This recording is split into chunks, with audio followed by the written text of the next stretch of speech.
আচ্ছা, আজকের ক্লাসটা আপনাদের সমস্যার সমাধান নিয়ে। সো আপনারা আপনাদের কার কি সমস্যা আছে একটু শেয়ার করেন। ফিরোজ ভাইয়া, হ্যালো। জি বলেন। আমি তো প্রথম কাজটা করতে পারি নাই, মানে আপনাদের যে প্রথম কাজটা ছিল, তো ভিডিও দিয়েছিলাম। তো আমি ট্রাই করছিলাম, কিন্তু ব্রাউজারে যে মানে আউটপুটটা দেখার কথা সেটা দেখা যায় না আর কি। আচ্ছা, একটু শেয়ার দেন দেখি।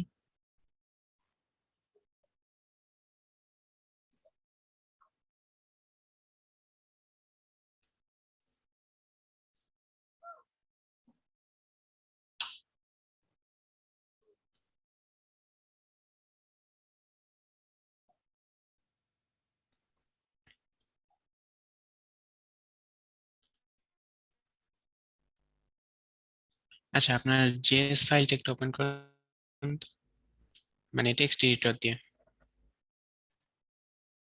বিএস করতে দিয়ে দেখবো।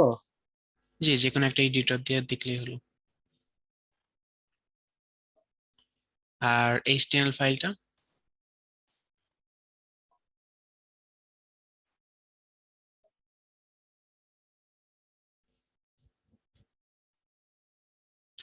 আচ্ছা, এই যে ফার্স্ট ব্র্যাকেট দিয়েছেন না আপনি, সোর্স ইকুয়াল টু, ফার্স্ট আচ্ছা, ব্র্যাকেটটা কেটে দেন।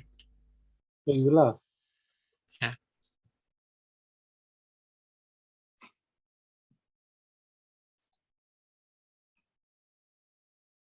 আচ্ছা, এখন সেভ করেন। হয়েছে কি? এখন একটু রিলোড রিলোড মেরে দেখেন।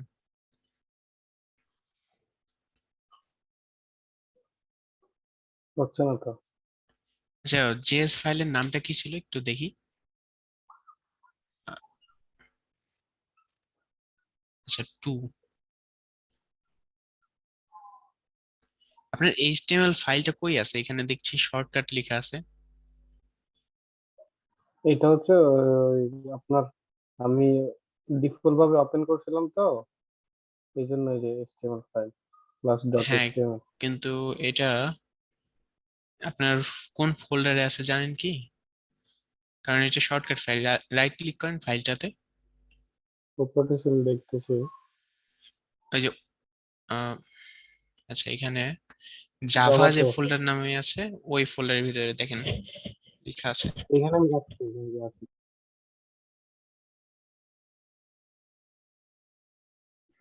হ্যাঁ, তো এখানে একটু এইখানে এখন দেখেন রিলোড মাইন, তাহলে কাজ করবে। হচ্ছে না তো। আচ্ছা, আরেকবার একটু জেএস ফাইল আর মানে জাভার ভিতরে ঢুকে জেএস ফাইল আর ওই এইচটিএমএল ফাইলটা ওপেন করেন দেখি।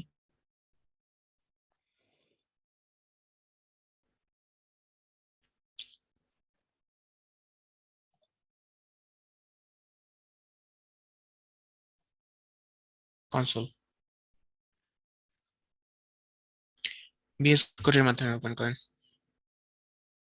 কাটতে হবে না, এটা থাক। আচ্ছা, সমস্যা নেই, ওপেন করেন।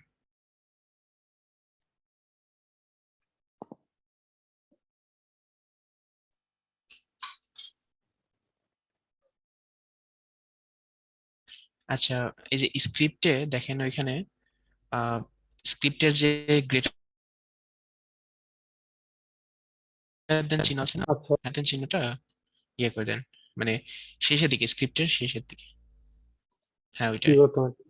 কেটে পেজ দেন। দিয়ে দিতাম, কেটে দেবো। হ্যাঁ, তারপরে এই গ্রেটার দেন চিহ্নটা, ওই ডাবল কোটেশন যেটা আছে, টু ডট জেএস, এরপরে গ্রেটার দেন চিহ্ন দেন,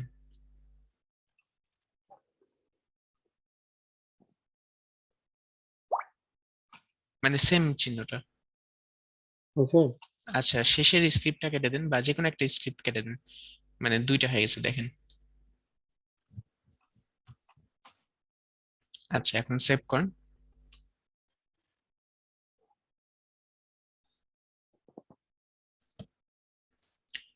এখন রিলোড দিয়ে দেখেন।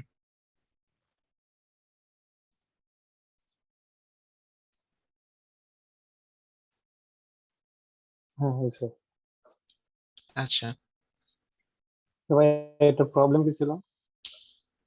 জি, একটা প্রবলেম দেওয়া ছিল। মানে এটার প্রবলেমটা কি ছিল একটু আমাকে একটু দেখাবেন? আচ্ছা, এইটা আপনি হচ্ছে সেকেন্ড ক্লাসের যে ভিডিওটা আছে ওটা দেখলে আরো ক্লিয়ার হবে। মানে প্রবলেমটা ছিল আসলে আপনার এখন দুইটা ক্লাসই দেখতে হবে, কারণ প্রথম দিন প্রবলেম শুধুমাত্র এমনিতেই দেখানো হয়েছিল ভেরিয়েবলের মাধ্যমে, পরের দিন আরো ভালোভাবে জিনিসগুলো দেখানো হয়েছিল। না ঠিক আছে, কিন্তু এখন আমি ভিডিওতে যেটা দেখছিলাম যে আপনি সেম কাজটাই করছিলেন, আমি সেটাই করছিলাম, কিন্তু সেটা আউটপুট আসেনি। জি, আপনি ওটা করতে পারছেন, প্রবলেমটা সলভ করতে পারছেন? না না, মানে আমি সলভ করতে এখন তো আপনি করে দিলেন, কিন্তু আমার ফাইলটা যেরকম ছিল আপনার ফাইলটাও তো এরকমই ছিল। এখন তো হয়তো আপনি একটু মডিফাই করছেন। হুম, মানে আপনার কথা আচ্ছা আমি বাস, বুঝলাম না ঠিক কি বললেন। মানে আমি ভিডিওতে দেখে আপনার ফাইলটা যেরকম ছিল আমি ঠিক এরকমই মানে বানাইছিলাম আর কি, কিন্তু আমার আউটপুট আসে না। এখন তো আপনি এটা মডিফাই করে দিচ্ছেন, এখন ও আসছে। আচ্ছা, আপনি ভিডিওতে একটু দেখবেন, ওইখানে আসলে এইভাবেই দেয়া ছিল যেভাবে মডিফাই করে দিলাম। আপনার ওটা তুলতে একটু ভুল হয়ে গেছে। ও আচ্ছা ঠিক আছে, ঠিক আছে, থ্যাংক ইউ ভাই। আচ্ছা।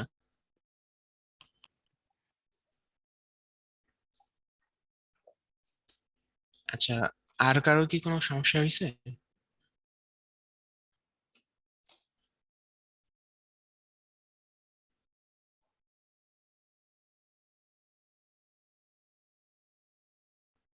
তবে আমার একটা কোশ্চেন ছিল। জি বলেন। ভাই আমরা যখন কোনো টেক্সট ডকুমেন্ট তৈরি করি, তো ভাই আপনারটা যখন দেখলাম যে ভাই এইচটিএমএল এক্সটেনশন দিলে ভাই সাথে সাথে সেটাই হয়ে যেতেছে, বাট আমাদের তো ভাই মানে টেক্সট ডকুমেন্টটা ফিরে আবার সেভ এসে গিয়ে ওটা করতেছে ভাই, ডিরেক্ট কিভাবে করা যেতে পারে? আচ্ছা, আপনি একটু শেয়ার দেন, আমি দেখা দিচ্ছি।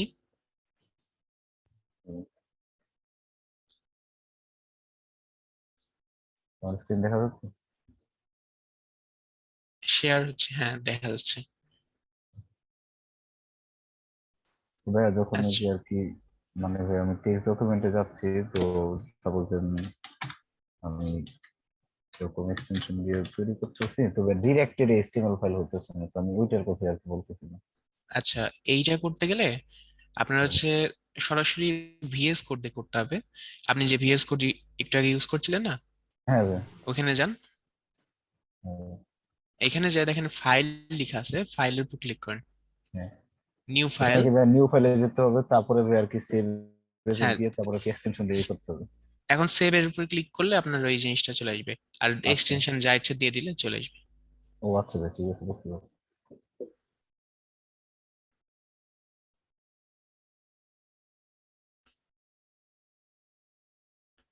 আচ্ছা, গতদিন যে প্রবলেম গুলা দেওয়া ছিল ওগুলা কি সবাই আপনারা করতে পারছেন?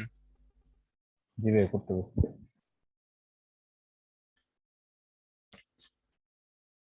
এখন কারো কি সমস্যা আছে, সমস্যা বা প্রশ্ন?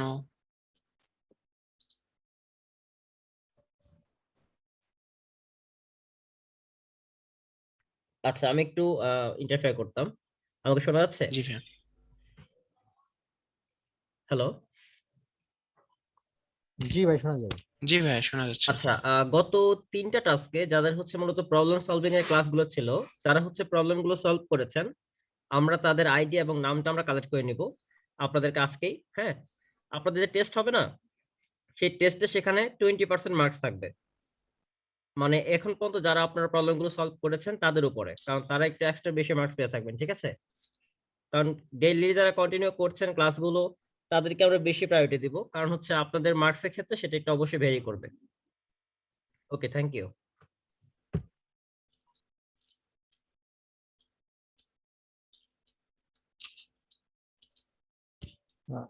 আসসালামু আলাইকুম ভাই। দুই ওয়ালাইকুম নম্বর আসসালাম। যে আপনি দেখাইছিলেন, যেটা দেখাবেন আমাদের করতে দিয়েছিলেন, ওটাই পাইনি, একটু করে দেখাবেন? আচ্ছা, 2 নম্বর যে প্রবলেমটা দেওয়া হয়েছিল ওটা করতে পারেননি, ঠিক আছে, ওটা দেখাচ্ছি। আর একজন মেসেজে প্রশ্ন করেছেন যে প্লাস সাইন দিয়ে ফ্লোট কে করা যায় কিনা। হ্যাঁ, এখানে আমি বলছি যে এটা ইন্টিজার না, এটা হচ্ছে নাম্বার। মানে আপনি আহ, এর মধ্যে দশমিক যুক্ত নাম্বার ব্যবহার করেন বা নর্মাল নাম্বার ব্যবহার করেন, দুটাই কিন্তু নাম্বারের মধ্যেই পড়ে। তো প্লাস সাইন দিয়ে যখন আপনি কনভার্ট করছেন তখন সেটা নাম্বার হিসেবে কনভার্ট হয়ে যাবে। সেখানে দশমিক থাকুক বা না থাকুক। মানে আপনি যদি সাপোজ 1.5 দেন, সেটাকে মানে স্ট্রিং ছিল, ইনপুট স্ট্রিং আকারে নিছেন প্রম্পটের মাধ্যমে, তারপরে দেখা যাচ্ছে যে সেটাকে কনভার্ট করলেন প্লাস সাইন দিয়ে, ওটা দেখবেন যে অটোমেটিক ওই 1.5 সাথে চলে আসবে। ক্লিয়ার হয়েছে কি আপনার?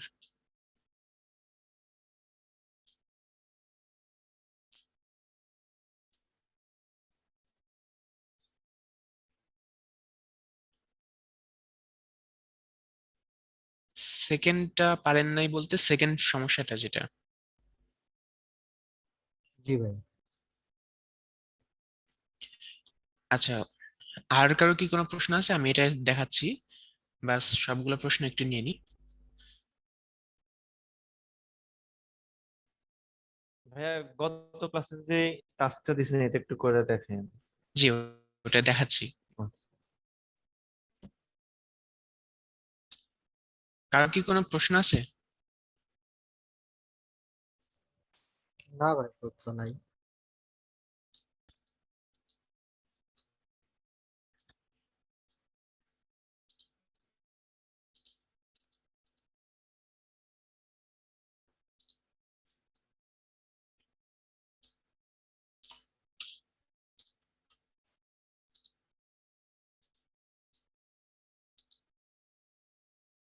আর স্ক্রিন কি দেখা যাচ্ছে? জি ভাই, দেখতে পাচ্ছি। আচ্ছা, গতদিন আপনাদের প্রবলেম দেওয়া ছিল হচ্ছে a1x plus b1y plus c1 equal to 0, আর হচ্ছে a2x plus b2y plus c2 equal to 0 যদি হয়, তাহলে আপনাদের বের করতে হবে যে a1 a2 b1 b2 আর c1 c2 মানের জন্য, যে কোনো মানের জন্য x আর y এর মানটা বের হয়ে যাবে। সো এইটা কিন্তু আমরা ছোটবেলায় এক ধরনের বীজগণিত করছিলাম, যেটা ছিল হচ্ছে আমরা দুইটাকে সমীকরণ ধরে নিতাম, দুইটা সমীকরণ। সাপোজ এটাকে 1 নাম্বার সমীকরণ ধরলাম, এটাকে 2 নাম্বার সমীকরণ ধরলাম। তারপরে কি করতাম যে তখন দেখা যাচ্ছে যে 1 নম্বর সমীকরণকে কিছু একটা দিয়ে গুণ করতাম, 2 নম্বর সমীকরণকে কিছু একটা দিয়ে গুণ করে যোগ করলে দেখা যেত যে আমাদের ও এক্স বা ওয়াই এর মানটা বের হয়ে আসছে যোগ বা বিয়োগ করলে। তো আমাদের এখন একটা যে কোনো একটাকে কাটাকাটি করতে হবে, সেক্ষেত্রে আমরা যে কোনো একটাকে কোনো কিছু দিয়ে গুণ করতে পারি। সাপোজ আমার দরকার হচ্ছে ওয়াইটা যেন দুইটারই সেম হয়ে যায়, ওয়াই এর অংশটুকু। তাহলে আমার এই ওপরের সমীকরণ 1 কে b2 দিয়ে গুণ করলে বি ওয়ান বি টু হবে, আর সমীকরণ 2 কে বি ওয়ান দিয়ে গুণ করলে বি ওয়ান বি টু হবে। ফর এক্সাম্পল আমি যদি লিখি এইভাবে যে আই ইন্টু বি2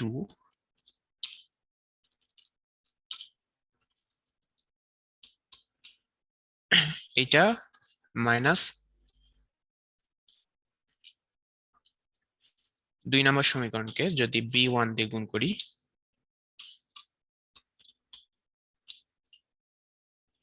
তাহলে যেটা দাঁড়াবে যে, ভালো করে দেখেন, যদি আমি 1 নম্বর সমীকরণকে পুরোটা যদি বি2 দিয়ে গুণ করি, তাহলে এখানে বি2 আসবে, এখানেও বি2 আসবে, এখানেও বি2 আসবে। আর নিচে যদি বি1 দিয়ে গুণ করি, তাহলে এখানে বি1 বি2 আসছে, উপরে কিন্তু বি1 আগে থেকে ছিল। তাহলে দেখেন ওয়াই বি1 বি2 ওয়াই, নিচেও বি1 বি2 ওয়াই, দুইটা কিন্তু সেম হয়ে গেল। আর যখন আমি দুইটাকে বিয়োগ করছি, তখন কিন্তু এই দুইটা কাটাকাটি যাবে, তখন শুধুমাত্র এক্সট্রা থেকে যাবে। সো আমাদের গোলটা এটাই যে আমরা যে কোনো একটাকে আউট করে দিব এখান থেকে, সমীকরণ থেকে। তো আপনারা ছোটবেলায় এই বীজগণিত আশা করছি করছেন, তারপর আমি এই জিনিসটা দেখাচ্ছি। তো এই ক্ষেত্রে আমি যদি গুণ করি, তাহলে যেটা হবে a1 b2 x প্লাস হচ্ছে b1 b2 y plus b1 c1 equal to 0। জিরোর সাথে যদি b2 গুণ করি, সরি b1 না b2 গুণ করি, তাহলে 0ই হয়। তারপরে পরের লাইনে হবে হচ্ছে a2 b1 x plus b2, এখানে b1 b2 y। আচ্ছা, প্রত্যেকটা মাইনাস হয়ে যাবে কারণ নেগেটিভ আমরা বিয়োগ করছি, সো মাইনাস, এটাও হবে minus minus b1 c2 equal to 0। এখন যদি এই সমীকরণকে নর্মালি বিয়োগ মানে দুইটাকে বিয়োগ করছি, যেহেতু মাইনাস দিয়ে গুণ করলাম এটাকে, এখন এই দুইটা কিন্তু আউট হয়ে যাবে, তাহলে থাকছে হচ্ছে a1 b2 x, তারপরে মাইনাস হবে হচ্ছে a2 b1 x plus b2 c1 minus b1 c2 equal to 0। সমীকরণটা এরকম দাঁড়াচ্ছে। এখন এখানে দুইটারই x আছে, আমি যদি এই দুইটাকে পাশে নিয়ে যাই, মানে এই দুইটাকে আমি এপাশে নিয়ে যাব, এবার a1 b2 x, কারণ আমাদের এক পাশে x রাখতে হবে আর আরেক পাশে বাকি সব পার করে নিয়ে যেতে হবে, এটাই ছিল আমাদের মানে নিয়ম, যেটা আগের অঙ্কে আমরা করছিলাম। সো আরেক পাশে যদি পার করতে যাই তাহলে এই অংশটা পুরোটা নেগেটিভ হয়ে যাবে, মানে মাইনাস দিয়ে গুণ হয়ে যাবে, তার মানে হবে হচ্ছে b1 c2 minus b2 c1। তারপরে এখানে x আছে, x কমন নিয়ে নিলাম, তাহলে যেটা দাঁড়ায়, কমন নিলে থাকবে হচ্ছে a1 b2 minus a2 b1, এটা equal to b1 c2 minus b2 c1। এখন x এর সাথে যেহেতু গুণ অবস্থায় আছে, উপাশে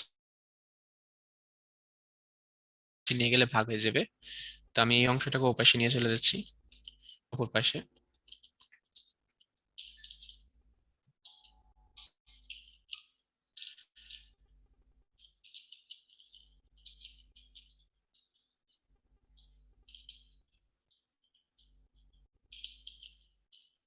আচ্ছা, আপনারা দেখতে পাচ্ছেন যে এখন শুধুমাত্র এক পাশে এক্স আছে আর বাকি পাশে এমন একটা সমীকরণ দাঁড়ালো যেখানে ওয়াই নাই, যেখানে b1 c2 b2 c1 a1 b2 a2 b1 এইসব মান বসালেই আমাদের এক্স এর মান বের হয়ে যাবে।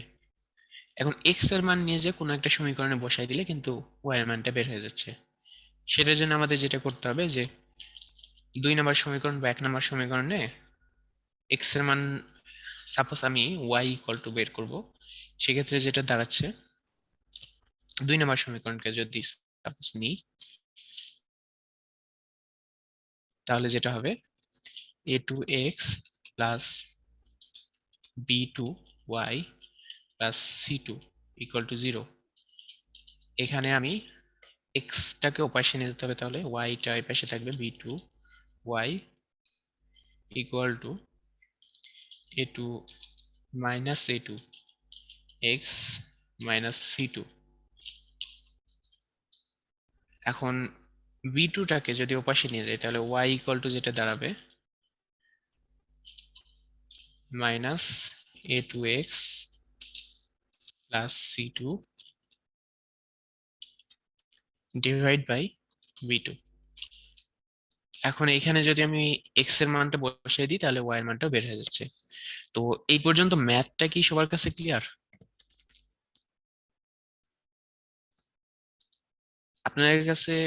আপনাদের কাছে কি ম্যাথটা ক্লিয়ার, বা কোনো কোথাও কি প্রশ্ন আছে? না ভাই, ঠিক আছে। আচ্ছা, এখন দেখেন আমাদের ইনপুট কিন্তু 6টা নাম্বার নিতে হবে, a1 b1 c1 a2 b2 c2। তো আমরা প্রোগ্রামে যাই এখন। এতটুকু খাতাতে করতে হবে, এতটুকু খাতাতে মনে করেন করে নিলাম। এখন প্রোগ্রামে ফেরত আসি। প্রোগ্রামে আমাদের 6টা ভেরিয়েবল নিতে হবে, A1, B1। আচ্ছা, আরেকটা বিষয় সেটা হচ্ছে আপনারা কিন্তু এইভাবে কমা দিয়ে মাল্টিপল ভেরিয়েবল নিতে পারবেন। C1, তারপরে হচ্ছে A2, B2, C2।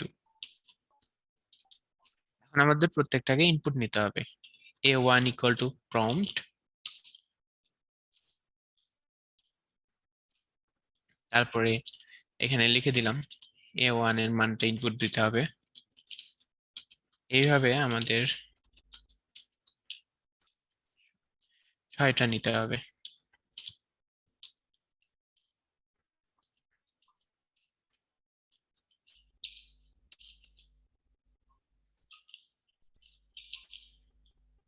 ছয়টা নিয়ে নিলাম।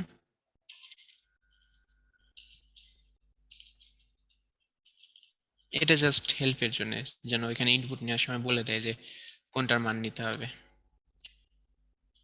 বাই দ্য ওয়ে, আমি 6টা একই নামে দিয়েছি। B1 হবে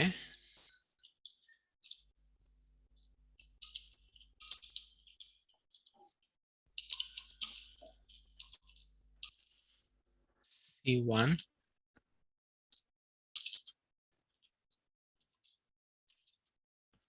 A2,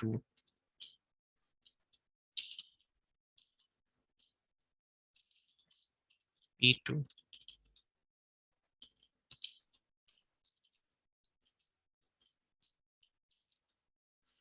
C2।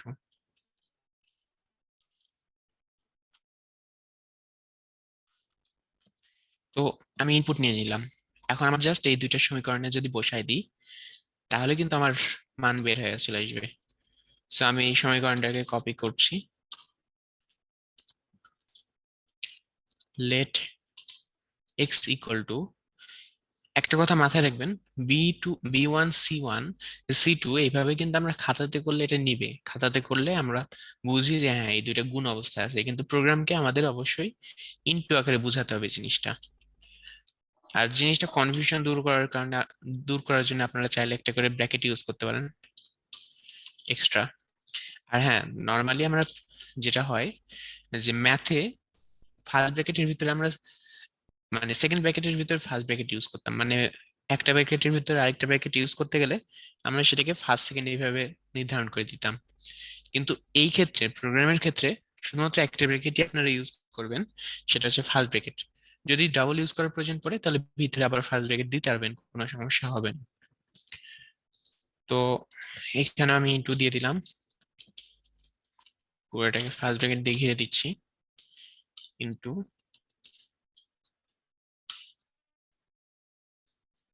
ওকে, ডান। তো এক্স এর মান বের হয়ে গেল। এখন সেকেন্ড যে সমীকরণটা ছিল, সেম সমীকরণটা আমি কপি করে এখানে বসাই দিলাম। Let y equal to minus A2 into x plus C2 divide by B2। এখন দেখেন আমি যদি কনসোল লগ করি,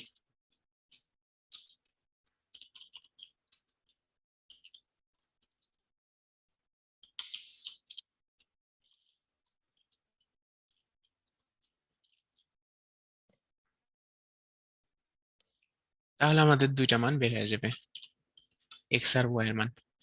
এখন এই ম্যাথের কোনো প্রয়োজন নেই, এটা কেটে দিলাম আমি।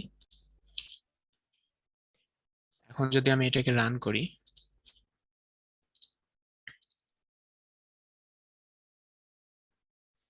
আমার কাছে A1 চাচ্ছে, কিছু একটা দিলাম। চাইলে আপনারা নেগেটিভ মানও দিতে পারবেন।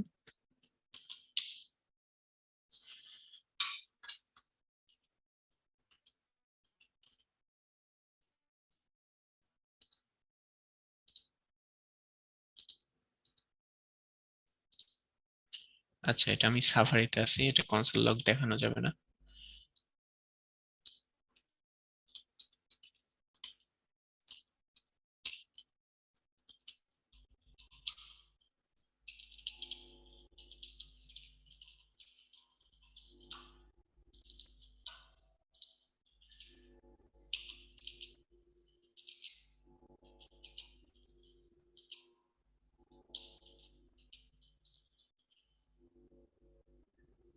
এই তো এটা যেটা দেখাচ্ছে এটা হচ্ছে এক্স এর মান, আর এইটা যেটা দেখাচ্ছে এটা হচ্ছে ওয়াই এর মান। বিষয়টা আপনাদের কাছে ক্লিয়ার হয়েছে কি? ইভেন ছোটদের যে বীজগণিতের মানে বইটা আছে ওইখান থেকে এই ধরনের কিছু বীজগণিত বের করবেন, যেখানে দেখবেন যে suppose 2x minus 3y, sorry 3x minus 4y equal to, suppose লেখা আছে যে এরকম কিছু একটা লেখা আছে। আবার আরেকটা সমীকরণ দেওয়া আছে, দেখা যাচ্ছে যে 9x plus 1 plus y equal to minus,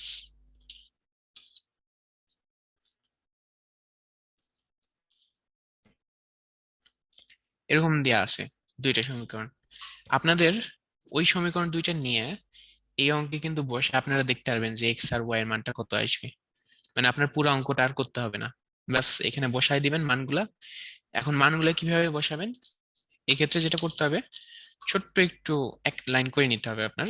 3x minus 4y minus 10, মানে 10টা এর পাশে নিয়ে আসতে হবে ইকুয়াল টু 0। দেন এটার ক্ষেত্রে same, 9x plus y equal two হবে না, এটা হচ্ছে প্লাস 36 হবে ইকুয়াল টু 0। তাহলে আপনার এই এক লাইন করলে আপনি যে মানগুলা পাচ্ছেন এই মানগুলা যদি প্রোগ্রামে বসা দেন, আপনাকে এক্স আর ওয়াই এর মান ইনস্ট্যান্ট সাথে সাথে ক্যালকুলেট করে ওই জানাই দিবে যে এক্স আর ওয়াই এর মান কত হবে। যেমন এখানে দেখেন প্রথম সমীকরণের ক্ষেত্রে মান হবে হচ্ছে a1 এর মান হচ্ছে 3, b1 এর মান হচ্ছে -4, c1 এর মান হচ্ছে -10, তারপরে a2 এর মান 9, b2 এর মান 1, আর c2 এর মান হচ্ছে 36। এই এই মানটা বসালে দেখবেন যে সাথে সাথে এক্স আর ওয়াই এর মানটা বের হয়ে যাচ্ছে। আপনার প্রোগ্রাম আপনাকে পুরাটা করে দিচ্ছে ইনস্ট্যান্ট সাথে সাথে। ক্লিয়ার এই পর্যন্ত সবার? জি ভাই। কারো ভিক্টর কি কোনো ভাই, প্রশ্ন আছে? এখানে যদি ও এর জায়গায় -1 থাকতো তার মানে আমি কি ধরতাম? জি বুঝতে পারলাম না। যে 9x প্লাস ওয়াই, এখানে ধরেন -1 আছে, ঠিক আছে, তখন আমি মানটা কি ধরবো? -1 এরকম আছে? হ্যাঁ। আচ্ছা, 1 যদি গুণ অবস্থায় থাকে তাহলে সেটাকে ওয়াই ধরে, তার মানে হচ্ছে -y আছে। আপনি সেই ক্ষেত্রে -1 ইনপুট দিবেন এই প্রোগ্রামে, তাহলে দেখবেন যে ওটা কাজ করছে। আচ্ছা ঠিক আছে। -1টাই এইভাবে ইনপুট দিয়ে দিবেন, কারণ কোনো কিছু নাই মানে তার সাথে 1 গুণ অবস্থায় আছে। সাপোজ এক্স এর এখানে 1 আমি ডট গুণ অবস্থায় রাখতে পারি, মানে 1 গুণ করলেও যা, না গুণ করলেও তাই। এখন ক্লিয়ার হয়েছে আপনাদের সবার?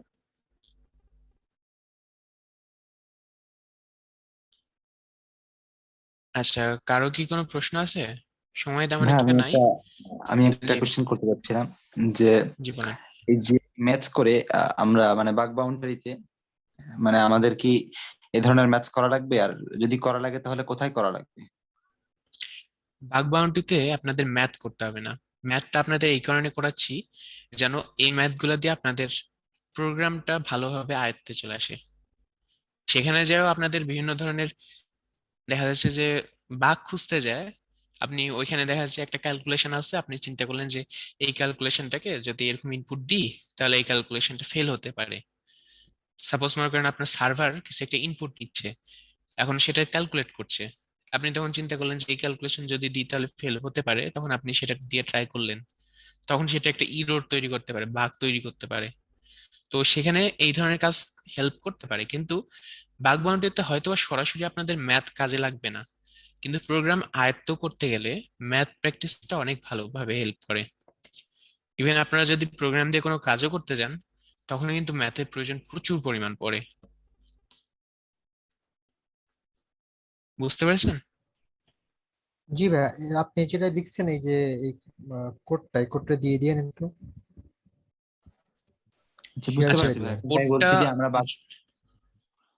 জি জি আমি বলেন। বলছিলাম যে বাগ বাউন্ডারিতে আমরা মানে যেই ধরনের কাজগুলো আসছে ওই ধাঁচের কিছু কাজ দিলে মনে করেন যে একটু বুঝতে সহজ হয়। মানে আমি তো মানে এই যে আপনার জাভাস্ক্রিপ্ট দিয়ে কোন ধরনের আসলে কাজ করা যায় এখনো জানি না, শুধু মানে দেখছি অ্যাডভান্স জাভাস্ক্রিপ্ট, তো এই জন্য আমি মূলত আসছি। তো একটু এরকম মানে কাজ দিলে ভালো হয়।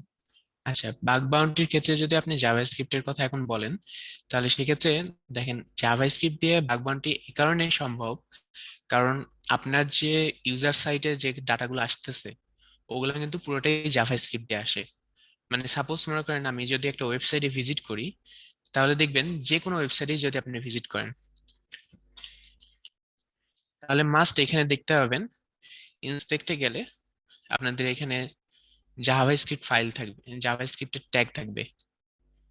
মানে এই পুরা পেজটা, এই যে দেখছেন স্ক্রিপ্ট লেখা আছে, এই পুরা পেজটা ফাংশনাল হচ্ছে শুধুমাত্র এই কারণে, কারণ এখানে জাভাস্ক্রিপ্ট আছে। আমি এখানে ক্লিক করলে কিছু একটা কাজ করছে, এই সব কিছু করছে জাভাস্ক্রিপ্টের কারণে। সো আপনি যখন জাভাস্ক্রিপ্ট জানবেন, আচ্ছা আমি আপনাদের কারো ইয়েতে দেখাচ্ছি। এই যে দেখেন এখানে সোর্স পুরাটা আছে, এখানে কিন্তু দেখেন জাভাস্ক্রিপ্ট ফাইল দিয়ে অনেক কিছু করা আছে। সো আপনারা যখন জাভাস্ক্রিপ্ট জানবেন, তখন বিষয়টা এরকম দাঁড়াবে যে আপনি তালা বানাতে জানেন। মনে করেন আপনি একটা তালা বানাতে জানেন, তাহলে কিন্তু আপনি বুঝতে পারবেন যে তালাটা ভাঙতে হবে কিভাবে। আপনাকে যদি এখন ভ্যারিয়েবল শিখাচ্ছি বর্তমানে, এখন যদি আমি হঠাৎ করে বাগ বাউন্ডারি প্রবলেম দিই, তাহলে জিনিসটা হবে কি যে আমি একদম বিগিনার লেভেলে আপনাদেরকে অ্যাডভান্স কিছু দিয়ে দিচ্ছি, এবং সেটা আপনারা করতেও পারবেন না এইসব দিয়ে। সেটার জন্য আপনাদের আরো গভীরে যেতে হবে, যেমন ডকুমেন্ট সম্পর্কে জানতে হবে, তারপরে প্রম্পট সরি সম্পর্কে জানতে হবে, ওটা প্রমিস সম্পর্কে জানতে হবে। এইসব বিভিন্ন অ্যাডভান্স একটু লেভেলে যেতে হবে আপনাদের। ব্রাউজারে যে নেভিগেশন, তারপরে ব্রাউজারে যত এপিআই গুলো আছে ওগুলা সম্পর্কে জানতে হবে। সো এই মুহূর্তে আপনাদের হয়তো বা ওরকম প্রবলেম দেওয়া যাবে না, আপাতত আপনারা বেসিকটা শিখবেন, কিভাবে বেসিক বিভিন্ন কিছু করতে হচ্ছে। এই জিনিসগুলো আপনাদের আগে শিখতে হবে।